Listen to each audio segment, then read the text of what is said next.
Hey, we're here in a Tesla Model S, Model 85. So no dual motors. It's the pre-refresh model with the ugly nose cone.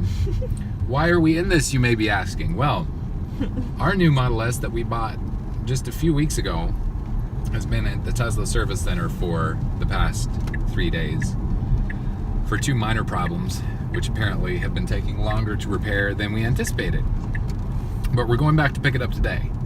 But before we do, we wanted to record some of our thoughts on this Model S, comparing it with the other one. The one we got is the 75D refresh model. And I guess for me, the number one thing that I miss is the autopilot. This one has no autopilot. And if you can see in the binnacle here, it looks completely different. There's not a road with our car in it. It's just speedometer on the left and then power usage on the right. So that's one difference that's disappointing. No autopilot, so no traffic aware cruise control either. There's a little cruise control stock on here, but it's like traditional crappy cruise control that even my ancient 2002 Honda Accord has. So yeah, that's disappointing. The maps and everything are very similar, except you'll see this has 3G and not LTE connectivity. So that's interesting. The rear camera is kind of grainy. It might be hard to tell, but it's definitely lower quality than our 75D. Mm-hmm. What else? Well, the interior, these old seats are very uncomfortable compared with the 75D. The new seats are fantastically comfortable. Yeah. And we both have been missing them. Yes. They have the seat warmers and everything on these, but I don't know. I guess this is the leather. Yeah, I think so. And yeah, the seats are just not fun to sit in. I also don't particularly care for the coloring on the inside of this vehicle. The gray is it's not a particularly pleasing gray. And they have the piano black trim, which is so shiny that you can see me in it. Yeah, which I guess I could see how that could be appealing to some people, but certainly not to us. We really like the wood trim on ours. Mm-hmm. What else? Well, the acceleration is rather disappointing. I guess that's a combination of factors like not having dual motors, and also I don't think that these 85s can be uncorked like the 75s, the newer 75s can.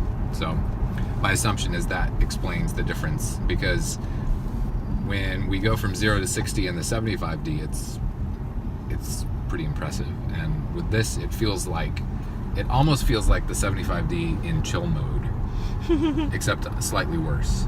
It just feels so slow accelerating from 0 to 60. So that's a little disappointing. The outside color, the silver, is nice, but I still like our midnight silver better. This is running the 2017 50.2 firmware, so it hasn't been updated to the 50.3 yet, which has the auto wipers. But I don't know if auto wipers would even work on this. Yeah, since it doesn't have autopilot. Yeah.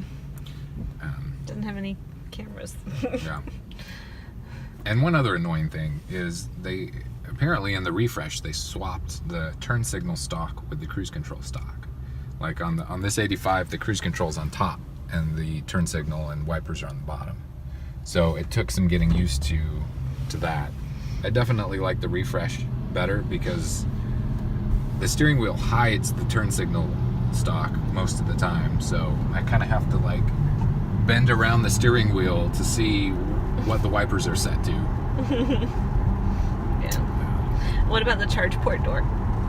Oh yeah, that got us the other day too. On the newer models, the charge port door will open and close automatically,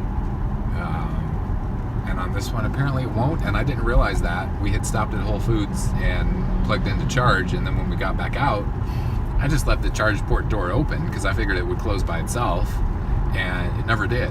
We started driving, and on the binnacle here it said, "Your charge port door is open," and I was trying to figure out how to close it on the screen here, and there wasn't any button to close it.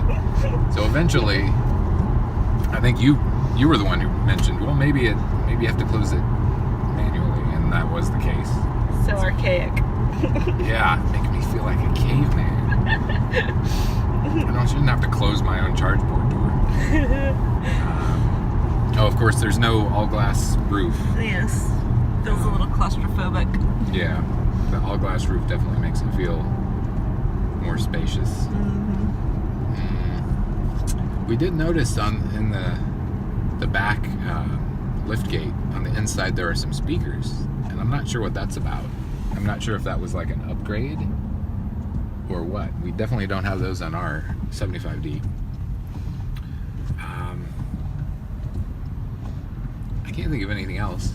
I mean, it's a nice car, but I think it would have been nicer if this had been our only experience. But after driving the 75D for a few weeks, yeah, this just seems slightly disappointing. We want our car back now. Yes, and supposedly it'll be ready today. And we'll have to post another video about our experience with the service center, because this was our first experience dropping the car off, and the communication hasn't really been that great, and it's taken them 3 days to fix 2 minor problems, which doesn't make any sense to me. I understand they're busy and everything, but anyway, we'll have to post a separate rant about that. So that's it. Bye.